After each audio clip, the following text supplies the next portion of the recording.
বিসমিল্লাহির রহমানির রহিম। সুপ্রিয় শিক্ষার্থীবৃন্দ, আসসালামু আলাইকুম। আশা রাখি তোমরা সবাই ভালো আছো, নিরাপদে আছো। আমিও মহান রাব্বুল আলামিনের অশেষ কৃপায় ভালো আছি, নিরাপদে আছি। আমাদের আজকের আলোচ্য টপিক চ্যাপ্টার 8, কন্ট্রোলিং।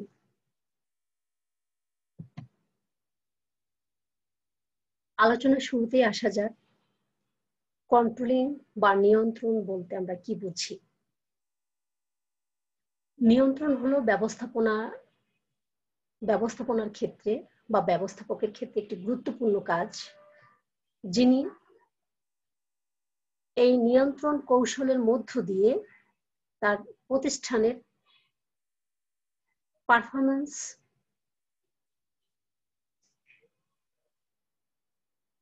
পারফরম্যান্সকে নিয়ন্ত্রণ করে থাকেন, যার মধ্য দিয়ে অর্গানাইজেশনাল অবজেক্টিভসকে অর্জন করা যায় এবং সব ধরনের নেতিবাচক দিকগুলোকে নিয়ন্ত্রণ করে প্রতিষ্ঠানের সাফল্যকে ত্বরান্বিত করা যায়। ব্যবস্থাপক মূলত এই কাজটি করে থাকেন। তার মৌলিক কাজের মধ্যে একটি অন্যতম কাজ হলো নিয়ন্ত্রণ, আর নিয়ন্ত্রণের মধ্য দিয়ে প্রতিষ্ঠানের অবজেক্টিভস বা উদ্দেশ্যকে বাস্তবায়ন করা। According to Kunz and Donnell, managerial control implies the measurement of accomplishment against the standard and the correction of deviations to assure attainment of objectives according to plans. কুঞ্জ এবং ডোনেল এই কথাটাই বলেছেন যে ম্যানেজারিয়াল কন্ট্রোলটা হলো তার প্রতিষ্ঠানের পরিকল্পনা অনুযায়ী যে স্ট্যান্ডার্ড গুলো সেট করা হয়, সেই সেট গুলো সঠিকভাবে বা যথাযথভাবে অর্জিত হয়েছে কিনা, বা অর্গানাইজেশনের যে উদ্দেশ্যগুলো থাকে সেই উদ্দেশ্যগুলো যথাযথভাবে বাস্তবায়ন করা হচ্ছে কিনা।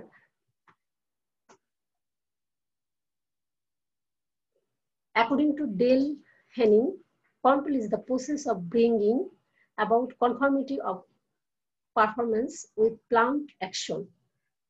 Dale Henning ঠিক একই কথাই বলেছেন একটু ভিন্নভাবে, যে কন্ট্রোল হলো এমন একটি প্রক্রিয়া যেটা আমার পরিকল্পিত কার্যক্রমের নিশ্চয়তা নিশ্চিত করা, যে আমার যে পরিকল্পিত কার্যক্রমগুলো রয়েছে সেই প্ল্যান ওয়ার্ক গুলো যথাযথভাবে বাস্তবায়ন হয়েছে কিনা, সেটারই একটি প্রক্রিয়া হলো নিয়ন্ত্রণ। আর প্রত্যেক ম্যানেজার তার প্রতিষ্ঠানের সমস্ত কার্যক্রম, বিশেষ করে তার সাবঅর্ডিনেটদের যে কার্যক্রমগুলো রয়েছে সেগুলো মনিটর এবং ইভালুয়েট করাই তার মৌলিক দায়িত্ব। এর মধ্য দিয়েই সে তার নিয়ন্ত্রণ প্রক্রিয়াটা এস্টাবলিশ করেন, এবং যদি কোনো ধরনের কারেক্টিভ অ্যাকশন নেওয়া দরকার প্রয়োজন বোধ হয়, ব্যবস্থাপক প্রয়োজনে সেই কারেক্টিভ অ্যাকশন গুলো নেবে এবং অ্যাভয়েড করবে যে কোনো ধরনের কোম্পানির লস বা অনিশ্চয়তা।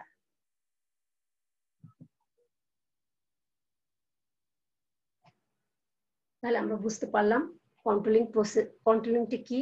এবার আমরা একটু ডিসকাস করব controlling process. Controlling process is one kind of controlling method which makes sure standards are being met within an organization. Controlling প্রসেসটা হলো একটি প্রতিষ্ঠান যে স্ট্যান্ডার্ড গুলো সেট করবে, সেই স্ট্যান্ডার্ড গুলো যথাযথভাবে বাস্তবায়ন হচ্ছে কিনা সেটা মূল্যায়নের মধ্য দিয়েই যে নিয়ন্ত্রণ ব্যবস্থা এস্টাবলিশ করা হয় বা যে পদ্ধতির মাধ্যমে মূল্যায়ন করা হয় সেটাই হলো কন্ট্রোলিং প্রসেস। সাধারণত 5টি পদক্ষেপের মধ্য দিয়ে এই কন্ট্রোলিং প্রসেসটা এস্টাবলিশ করা হয়। প্রথমে আছে established clear standards, monitor and record performance, compare results against standards, communicate results, if needed corrective action, then feedback. Are standards realistic? যদি স্ট্যান্ডার্ডটা রিয়েলিস্টিক হয় তাহলে আবার ওই স্ট্যান্ডার্ডকে আমরা আবার এস্টাবলিশ করব। তো আমরা ইন ডিটেলস ডিসকাশনে যাচ্ছি। প্রথমে আসছি এস্টাবলিশ ক্লিয়ার স্ট্যান্ডার্ডস। কন্ট্রোলিং প্রসেসের প্রথম ধাপই হলো আমি আমার প্রতিষ্ঠানের অবজেক্টিভকে বাস্তবায়নের জন্য একটি টার্গেট সেট করব। সেই টার্গেটটা কোন স্ট্যান্ডার্ডকে বা কোন মানে বাস্তবায়ন করা সম্ভব সেইটা বাস্তবায়নের জন্য আমি একটা ক্লিয়ার স্ট্যান্ডার্ড সেট আপ করব।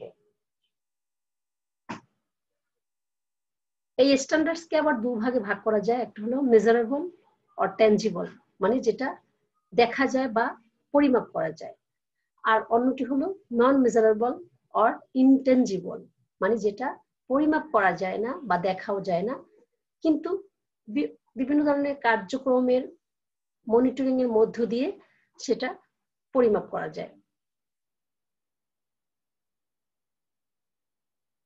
তাহলে আসছি মেজারেবল আর ট্যানজিবল স্ট্যান্ডার্ডস। তাহলে মেজারেবল এবং ট্যানজিবল স্ট্যান্ডার্ডসটা কি?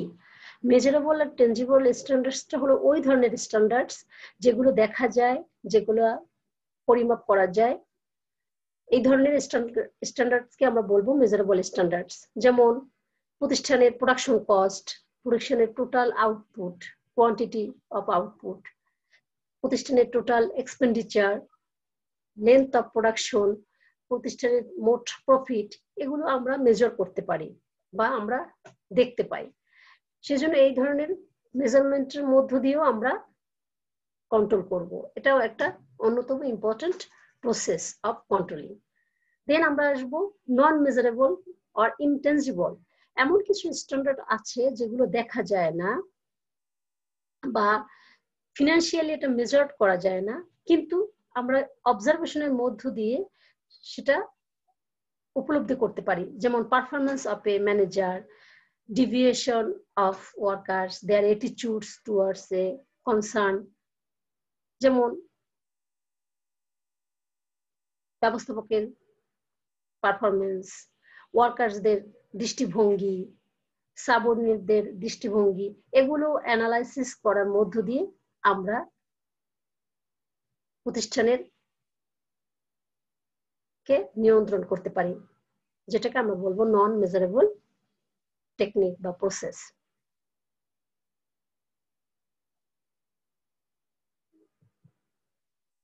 দেন আমরা আসবো কন্ট্রোলিং এর monitor and record performance. Second major step in controlling is to measure the performance.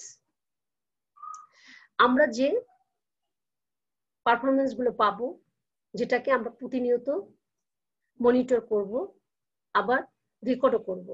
যেমন এটাকে আমরা বলতে পারি যে কিভাবে রেকর্ড করব আমরা প্রোডাকশন কস্টকে রেকর্ড করব, আমরা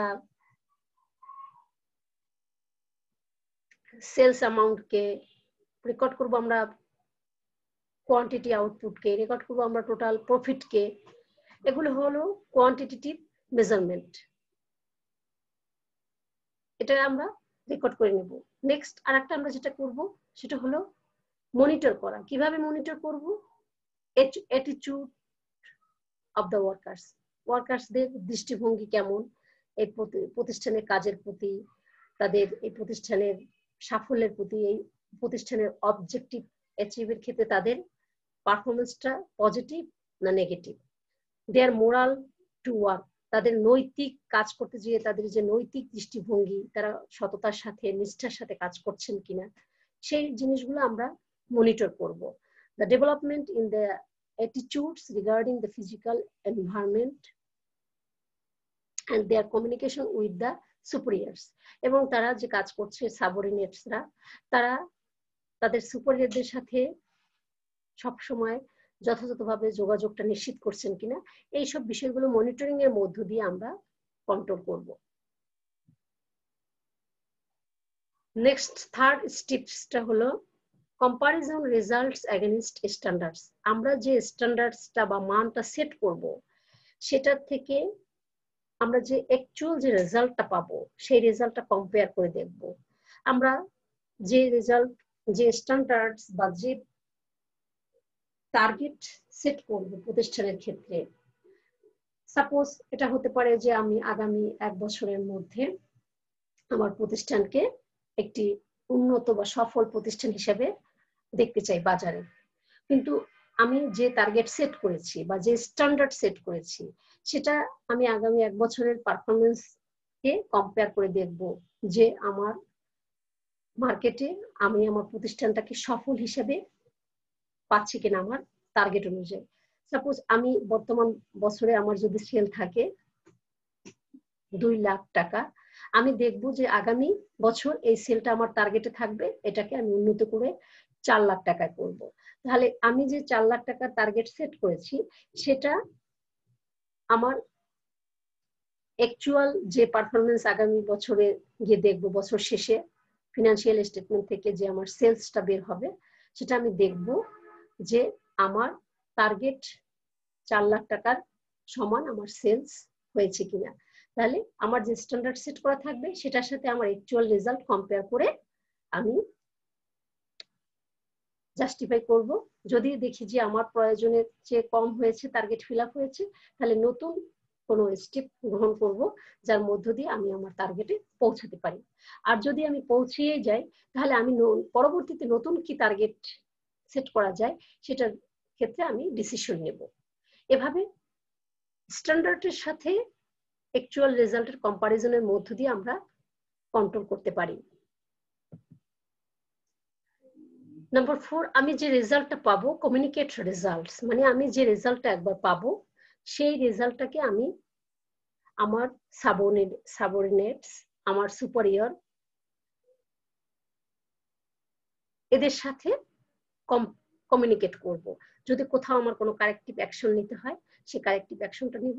যদি কোথাও আমার কোনো নতুন কোনো স্ট্যান্ডার্ড সেট করা প্রয়োজন হয়, আমি নতুন কোনো স্ট্যান্ডার্ড সেট করব, যাতে করে আমি আমার যে টার্গেট সেট করা আছে আমার প্রতিষ্ঠানের বা আমার যে অর্গানাইজেশনাল যে অবজেক্টিভসটা রয়েছে, সেই অবজেক্টিভস যাতে আমার ফুলফিল করতে কোনো অসুবিধা বা বাধার সম্মুখীন না হতে হয়। Number 5, if needed take corrective action. আমার সমস্ত কন্ট্রোলিং প্রসেসের ক্ষেত্রে আমি যে স্টেপস গুলো বলেছি, সেই স্টেপস গুলো জাস্টিফাই করার পরও যদি আমি মনে করি যে কোথাও আমার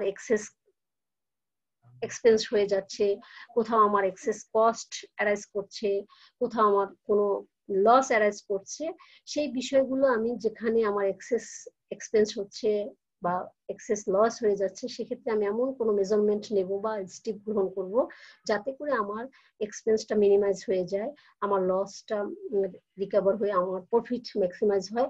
সেই ক্ষেত্রে যে যে স্টেপস গুলো নেওয়া দরকার, সেই স্টেপস গুলোর নেওয়ার মধ্য দিয়ে আমি আমার প্রতিষ্ঠানের সমস্ত কার্যক্রমকে কন্ট্রোল করব।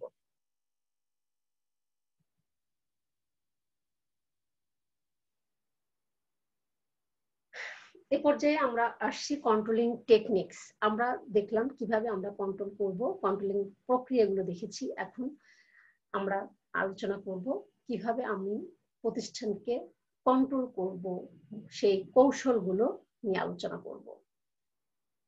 আমরা জানি প্রতিষ্ঠানের ব্যবস্থাপকের একটি ফান্ডামেন্টাল কাজ হলো প্রতিষ্ঠানের সমস্ত ধরনের কার্যক্রমকে নিয়ন্ত্রণ করা। আর সেই নিয়ন্ত্রণ করতে গিয়ে মূলত দুটো টেকনিক আছে, একটি হলো ট্রেডিশনাল টেকনিক্স, আরটা হলো মডার্ন টেকনিক্স। ট্রেডিশনাল টেকনিক্স এর মধ্যে প্রথমে রয়েছে পার্সোনাল অবজারভেশন, হলো most traditional method of control. Personal অবজারভেশনের মধ্য দিয়ে ম্যানেজার কি করবে, প্রথমেই তার অধস্তনদের যে কার্যক্রম, দৈনন্দিন যে কার্যক্রমগুলো রয়েছে, যে ফাংশনস গুলো রয়েছে, সেগুলো মনিটর করবে, অবজার্ভ করবে, এবং কোথাও কোনো ইতিবাচক বা নেতিবাচক প্রভাব বা কার্যক্রম পরিলক্ষিত হলে সেটা অবজারভেশন করে সেটা কারেক্টিভ অ্যাকশন নেবে। এর মধ্য দিয়ে অত্যন্ত সুকৌশলে প্রতিষ্ঠানের লক্ষ্য অর্জনের ক্ষেত্রে যথাযথ ব্যবস্থা গ্রহণ করবে। এটা হলো পার্সোনাল অবজারভেশন। দ্বিতীয় নম্বরে রয়েছে statistical reports, very very important in case of controlling techniques.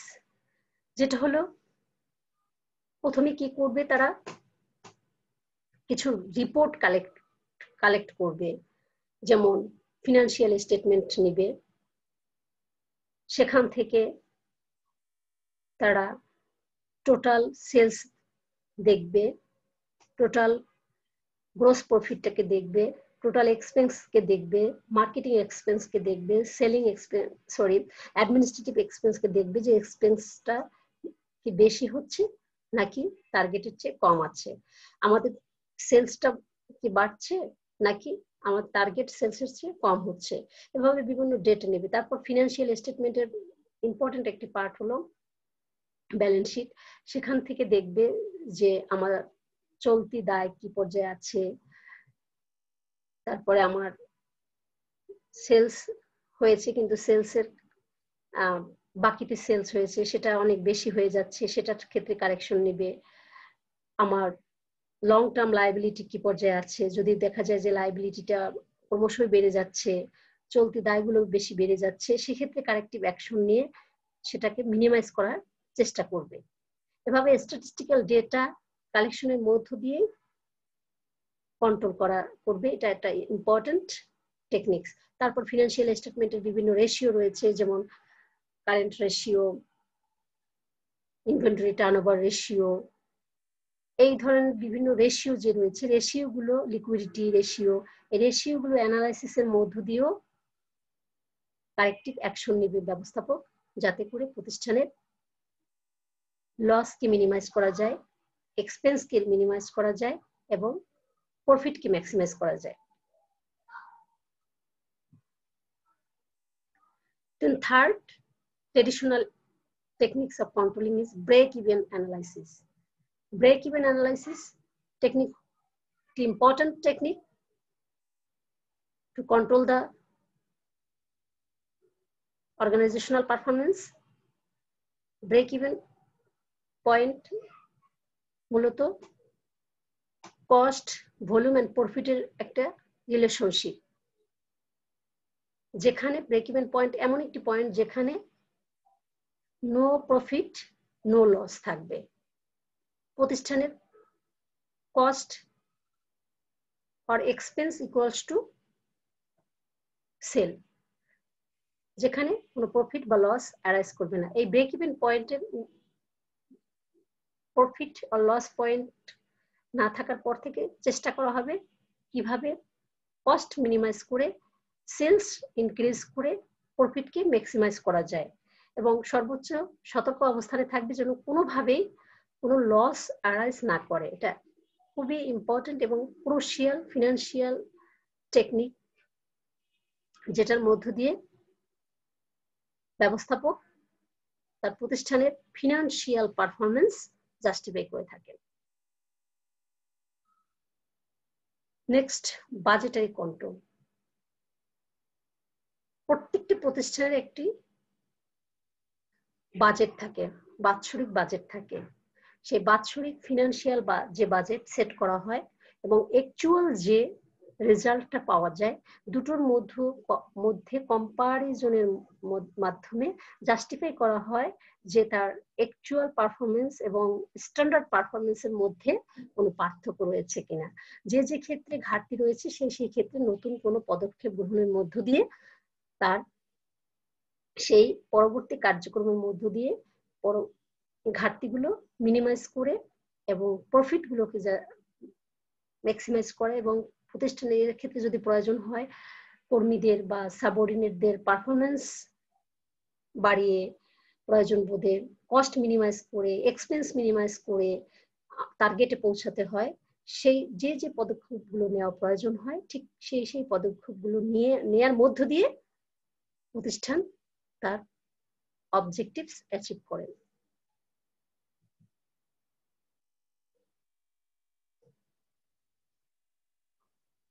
প্রতিষ্ঠানের কন্ট্রোলিং টেকনিকের যেমন রয়েছে ট্রেডিশনাল কিছু টেকনিক, তেমনি রয়েছে বর্তমান যুগের সাথে আপডেট করে কিছু মডার্ন টেকনিক্স যা ব্যবস্থাপকরা তাদের নিউ ভার্সন বা আপডেট ভার্সনে অ্যাপ্লাই করে থাকেন। তার মধ্যে অন্যতম হলো রিটার্ন অন ইনভেস্টমেন্ট। এটা খুবই ইম্পর্টেন্ট একটি টেকনিক, যেটার মধ্য থেকে ব্যবস্থাপক সিদ্ধান্ত নেবেন কোথায় তার ক্যাপিটালকে ইনভেস্ট করবেন, করলে কতটা বেনিফিটেড হবে, কি পরিমাণে রিটার্ন আসবে এবং কোন কোন প্রজেক্টে তার ক্যাপিটালকে ইনভেস্ট করা ঠিক হবে না। এটা রিটার্ন অন ইনভেস্টমেন্ট রেশিও অ্যানালাইসিসের মধ্য দিয়ে ব্যবস্থাপক অর্গানাইজেশনের ওভারঅল পারফরমেন্সকে জাস্টিফাই করে। রেশিও অ্যানালাইসিস, যেটা আগেই বলেছিলাম যে ফিনান্সিয়াল স্টেটমেন্টের যে রেশিওগুলো থাকে সেই রেশিওগুলো অ্যানালাইসিসের মধ্য দিয়ে অত্যন্ত সূক্ষ্ম ঘাটতিগুলো প্রতিষ্ঠান জাস্টিফাই করে বা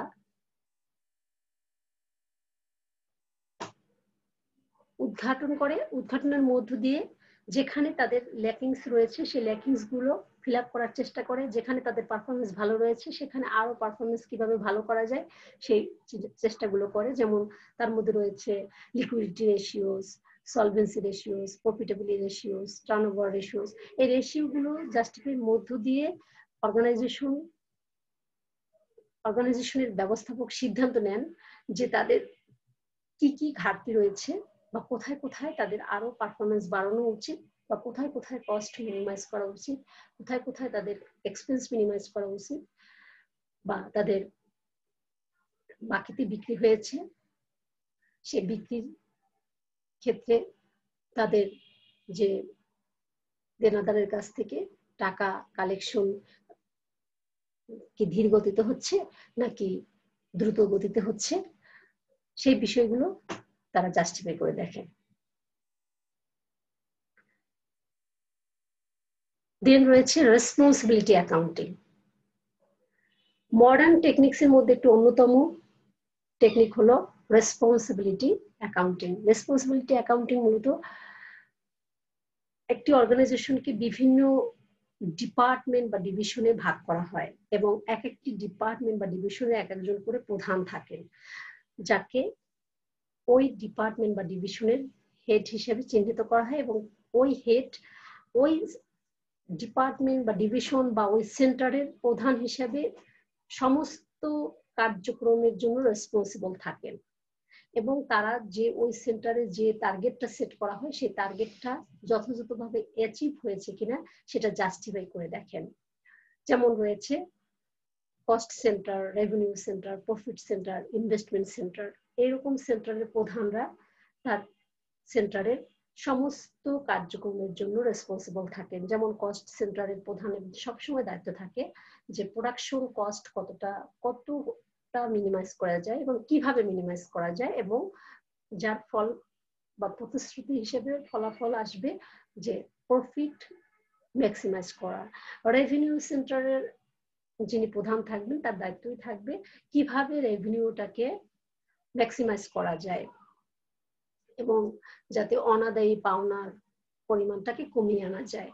ঠিক তেমনি প্রফিট সেন্টারের যিনি প্রধান থাকবেন তার সবসময় দৃষ্টিভঙ্গিটা এরকম থাকবে যে সবসময় যে কিভাবে তার প্রফিটটাকে ম্যাক্সিমাইজ করা যায় এবং সেটা কিভাবে সম্ভব সেটা তার সেলসকে বাড়িয়ে দিয়ে কিভাবে সেলসকে বাড়ানো যায়, সেলস ভলিউম যত বাড়বে তার আলটিমেট প্রফিটটাও বেশি বাড়বে। At the same way investment সেন্টারের যিনি প্রধান থাকবেন তার দায়িত্ব থাকবে কিভাবে ইনভেস্টমেন্ট বাড়ানো যায় এবং কোন কোন প্রজেক্টে ইনভেস্টমেন্ট করলে কোম্পানি সবচেয়ে বেশি লাভবান হবে বা তার রিটার্নটা বেশি আসবে।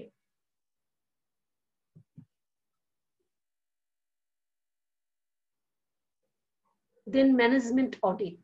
বর্তমান সময়ে একটি ইম্পর্টেন্ট হলো ফিনান্সিয়াল অডিটের পাশাপাশি কস্ট অডিট এবং ম্যানেজমেন্ট অডিট।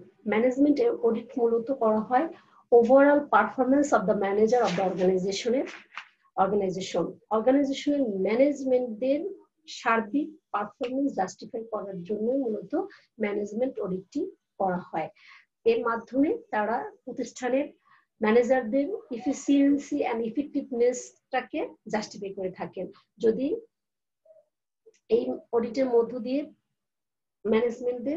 ম্যানেজারদের পারফরমেন্স জাস্টিফাই করার সুযোগ থাকে, যদি মনে করা হয় যে কোনো ব্যবস্থাপকের কোথাও তার পারফরমেন্সে ঘাটতি রয়েছে সেক্ষেত্রে কারেক্টিভ অ্যাকশন গুলো নেওয়া হয়।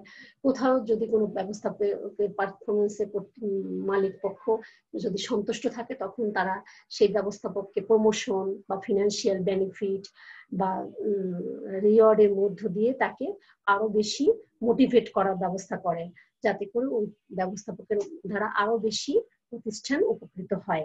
আর যার পারফরমেন্স একটু বিলো স্ট্যান্ডার্ড থাকে তাকে কিছু কারেক্টিভ অ্যাকশন দেওয়া হয় বা কিছু গাইডলাইন দেওয়া হয় যাতে সে তার পারফরমেন্সকে আরো বাড়িয়ে নিতে পারে।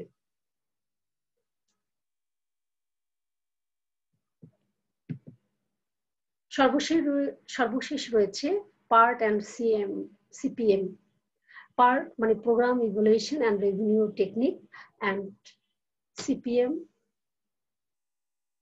অর্থাৎ ক্রিটিক্যাল পাথ মেথড, যেটা সাধারণত বর্তমান সময়ের ইনফরমেশন টেকনোলজির যুগে ট্রেডিশনাল এবং মডার্ন যতগুলো টেকনিক রয়েছে সেই টেকনিকগুলো অ্যাপ্লাই করার পরেও ইনফরমেশন টেকনোলজি বেসড কোম্পানিগুলো তাদের ইনফরমেশন টেকনোলজি এস্টাবলিশড করার কারণে তাদের প্রতিষ্ঠানের কিছু প্ল্যানিং অ্যান্ড কন্ট্রোলিং এর ক্ষেত্রে কোথাও কোনো ঘাটতি রয়েছে কিনা সেগুলোকে জাস্টিফাই করার জন্য part and CPM method apply করে থাকেন।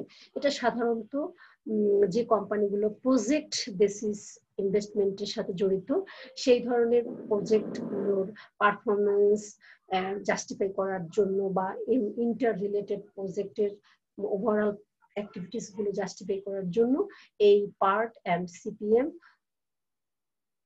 টেকনিকটা অ্যাপ্লাই করে থাকেন।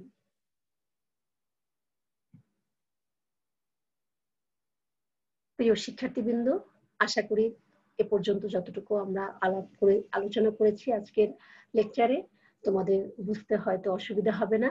তারপরে যদি তোমাদের কোনো কোয়ারি থাকে আমার সাথে যোগাযোগ করবে, আমি তোমাদের সেই প্রবলেম পয়েন্টটুকু বুঝিয়ে দেওয়ার চেষ্টা করব। তোমরা সবাই আজকের লেকচার এ পর্যন্তই। তোমরা সবাই ভালো থাকো, সুস্থ থাকো, নিরাপদ দূরত্ব বজায় রেখে ভালো থাকুন। আল্লাহ হাফেজ। সবাইকে ধন্যবাদ। Thank you.